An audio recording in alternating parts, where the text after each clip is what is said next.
करीब 15 साल पुरानी ये बात है। दरअसल एक महिला बहुत ज़्यादा बीमार हो जाती है। परिवार के लोगों ने उस महिला को उपचार के लिए हॉस्पिटल में एडमिट कराया।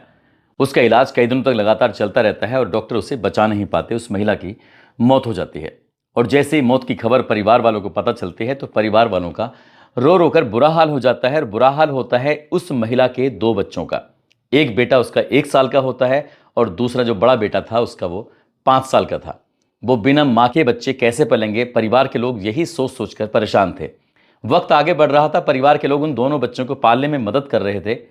लेकिन जो बच्चों का पिता होता है वो राजनीति से जुड़ जाता है, वो नेता बन जाता है। इसलिए घर में कम समय और राजनीति में ज़्यादा समय दिया करता था, पब्लिक के साथ ज़्यादा रहता था। इसलिए इन बच्चों की देखभाल करने वाला कोई था ही नहीं। तब नेताजी के छोटे भाई ने कहा कि भैया, अगर तुम्हें कोई ऐतराज़ ना हो तो क्यों ना मैं अपनी साली से आपकी शादी करवा देता हूँ। अब मेरी जो साली है वो आपकी बीवी बन जाएगी और उसके बाद इन दोनों बच्चों का ख्याल रखेगी।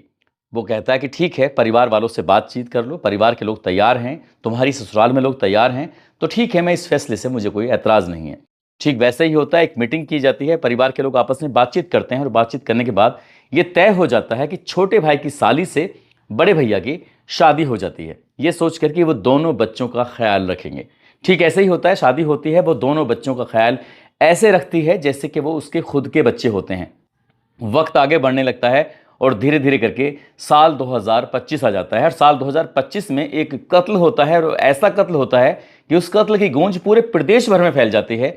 हर कोई उस कत्ल को लेकर चर्चा शुरू कर देता है, लेकिन कत्ल के पीछे की जो वजह पुलिस ने सामने रखी, उसे सुनने के बाद किसी को यकीन नहीं हो रहा था कि इस कत्ल की वजह अब से 15 साल पहले एक शादी से जुड़ जाती है। और जब इसका खुलासा होता है तो ना केवल से खुलासा होता है बल्कि रिश्तों को शर्मसार कर देने वाली कहानी लोगों के सामने आती है, जो सोचकर भी सिरहंसी पैदा करती है। आदाब, नमस्कार, सत श्री अकाल। मैं उस्मान सैफी। 21 नवंबर 2025 की सुबह लगभग 5 बजे के आसपास का वक्त रहा होगा। बिहार प्रदेश के जिला मोतीहारी का एक थाना लगता है दरपा, और दरपा थाना क्षेत्र का गांव लगता है तिकोनी। तिकोनी गांव का एक व्यक्ति जिसकी उम्र लगभग 45 साल के आसपास रही होगी, वो टॉयलेट जाता है। टॉयलेट से वापस आने के बाद अपने हाथ, अपना मुंह इन्हें धो रहा था और जैसे ही वो अपने हाथ मुंह धो रहा है तो इसी बीच में एक परछाई सी उसे दिखाई देती है। वो परछाई कब जाने उसके सामने पड़ती है। जैसे ही उसे वो कुछ रोकता टोकता, कुछ कहने की कोशिश करता, एक पिस्तौल थी जो उसकी कनपट्टी के बिल्कुल ठीक सामने लगी हुई थी। वो समझ नहीं पा रहा था कि आखिरकार करूं तो क्या करूं। इससे पहले कि वो चीखता चिल्लाता, एक के बाद एक लगातार गोलियां चलना शुरू हो जाती हैं। लगभग 6 गोलियां चलती हैं और 6 गोली में से 4 गोली थी जो सर को भेदती हुई निकल जाती हैं। साथ ही एक गोली ऐसी थी जो सीने को भेद जाती है और 5वीं गोली ऐसी थी जो मिस हो जाती है। सुबह सुबह का वक्त था, जब लोग अपने उठ रहे थे। कोई शौचालय की तरफ जा रहा है, कोई अपने काम की तरफ जा रहा है, कोई खेतों की तरफ जा रहा है, तो कोई अपने घर के काम निपटाने में लगा हुआ है। इसी बीच में गोलियों की आवाज़ सबसे पहले इस व्यक्ति की माँ की तक पहुँच जाती है। माँ एकदम पास के ही घर में रहती है।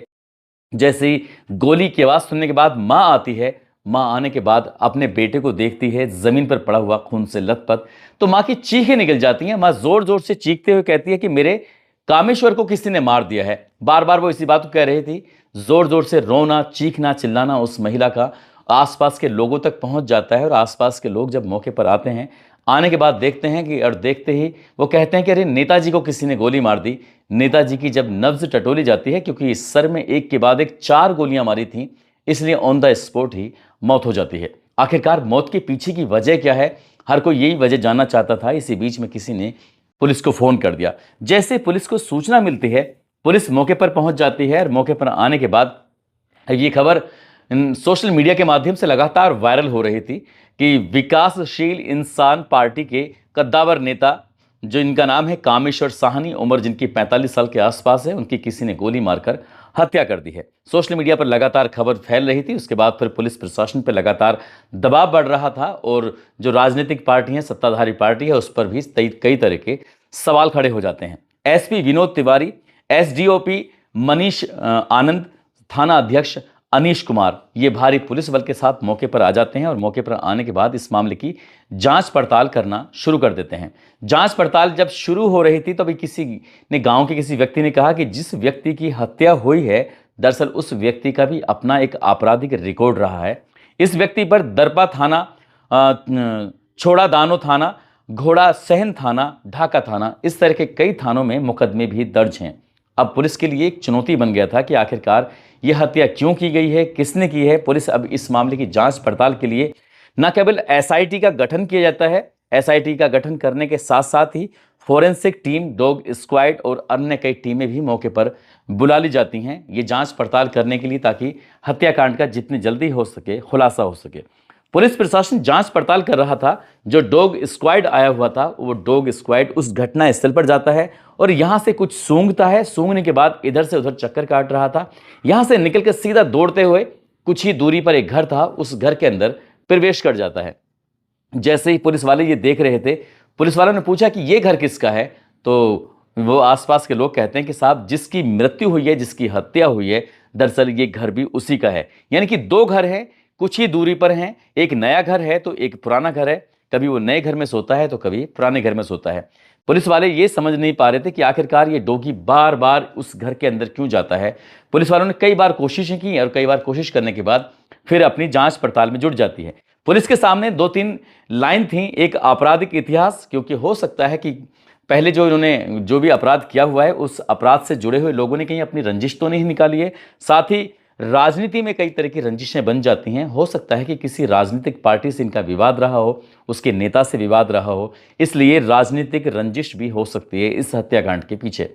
पुलिस ने दूसरा पहलू ये देखा, साथ ही आसपास के लोगों से भी रंजिश होती है, कुछ ना कुछ वजह हो जाती है। पुलिस ने अब ये मामले की जांच पड़ताल करना शुरू किया। इस गांव में जितने भी सीसीटीवी कैमरे लगे हुए थे, साथ ही आसपास के इलाके में सीसीटीवी कैमरे लगे हुए थे, उनको भी देखना शुरू किया। लोगों से पूछा कि कोई भी जानकारी, छोटी से छोटी बात हो इस हत्याकांड से संबंध, तो वो बताइएगा। घर के परिवार के लोगों ने कहा था कि 3 तो ऐसे थे जो पैदल थे और 3 ऐसे थे हत्यारे जो एक बाइक पर आए थे।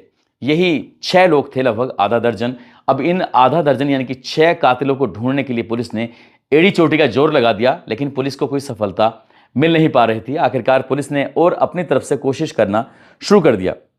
जब ये पता किया जाता है, कामेश्वर साहनी जो होता है, उसके 3 भाई होते हैं। बीच वाले भाई का रमेश साहनी होता है, सबसे छोटे वाले भाई का नाम महेश साहनी। 2 उसकी बहनें होती हैं, कलावती और उर्मिला। इनकी टोटल मिला के 5 सदस्य होते हैं। अब इसके बारे में और जानकारी जुटाई जाती है। कामेश्वर साहनी जो होता है, उसके साल 2010 में उसकी पत्नी की मौत हो जाती है बीमारी के चलते। उसको 2 बेटे होते हैं। एक बेटे का नाम सावन होता है, जो उस वक्त वो 5 साल का था। दूसरा बेटा उसका संजीव होता है, जो उस वक्त 1 साल का था, जो अब आके 16 साल का, और सावन हो जाता है 20 साल का। फिर घर वालों से, परिवार वालों से पूछते हैं। दरअसल पुलिस के सामने जो महिला आई थी, जिसने तहरीर दी थी, उसका नाम सोनी निषाद होता है। सोनी निषाद को देखकर पुलिस वाले थोड़े से परेशान थे कि ये तो नई उम्र की महिला है और ये इनकी उम्र, यानी कि जो कामेश्वर साहनी है, उनकी उम्र थोड़ी ज़्यादा है। इन दोनों की उम्र में इतना अंतर क्यों? तभी बताते हैं कि इस तरह से उनकी मौत हो जाती है। तभी इनके परिवार के छोटे भैया ने ही अपनी साली से साल 2014 में शादी कराई थी, सोनी निषाद से। शादी कराने के बाद उनका एक बेटा पैदा होता है, जिसका नाम समर निषाद रखा जाता है। और समर निषाद की जो इस वक्त उम्र है, वो लगभग 10 साल के आसपास है। पुलिस वाले इस मामले की जांच पड़ताल कर रहे थे। किसी ने गांव से ही कानाफूसी कर दी, कान में आके कहा कि साहब, जहां आपकी नज़र अभी कुछ देर पहले गई थी, जिसको लेकर आप एकदम से आश्चर्यचकित थे, दरअसल आपको वहीं से कुछ ना कुछ देखना चाहिए। यानी कि अब पुलिस वाले समझ नहीं पा रहे थे कि आखिरकार ये ऐसी बातें क्यों कर रहे हैं।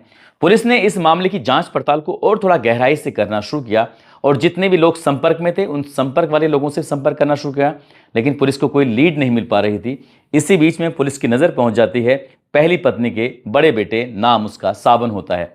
सावन की नजर पड़ती है। नजर पड़ने के बाद अब पुलिस ने उस सावन से भी पूछताछ की, साथ ही सोनी से भी पूछताछ की। दोनों को जब पूछताछ करने के लिए हिरासत में लिया जाता है, बातचीत की जाती है। बातचीत करने के बाद पता चलता है कि साल 2022 से इन दोनों के अनैतिक रिश्ते बन जाते हैं, अवैध संबंध बन जाते हैं। और इस बात का किसी को भी कोई भनक नहीं थी, क्योंकि माँ भी घर में रहती है और बेटा भी घर में रहता है। बेटा अपनी सौतेली माँ पे फिदा हो जाता है, उसके साथ वो शारीरिक संबंध बनाता था जब उसका मन करता था। उसका पिता राजनीतिक पार्टी में बिजी था और यहाँ पर उसको एक अच्छा खासा मौका मिल रहा था। ये बात कोई नहीं जानता था, लेकिन एक तारीख आती है 15 नवंबर 2025। ऐसा बताया जाता है कि 15 नवंबर 2025 को कामेश्वर साहनी ने अपने ही पत्नी और अपने ही बेटे को आपत्तिजनक स्थिति में देख लिया था। और इस बात को देखने के बाद वो आग बबूला हो जाता है और इस बात पर उसे बहुत ज़्यादा गुस्सा आता है। इस बात को लेकर वो अपने बेटे के साथ बहुत ज़्यादा मारपीट करता है। हालांकि वो बेटे के साथ मारपीट पहले भी करता था और बेटे के साथ ज़्यादा खुश नहीं रहता था, इसलिए बाप और बेटे में कभी बनती नहीं थी। माँ और बेटे में बहुत ज़्यादा बनती थी और शायद माँ बेटे की बनने की वजह से ही वो दोनों एक दूसरे के बहुत ज़्यादा करीब आ गए थे।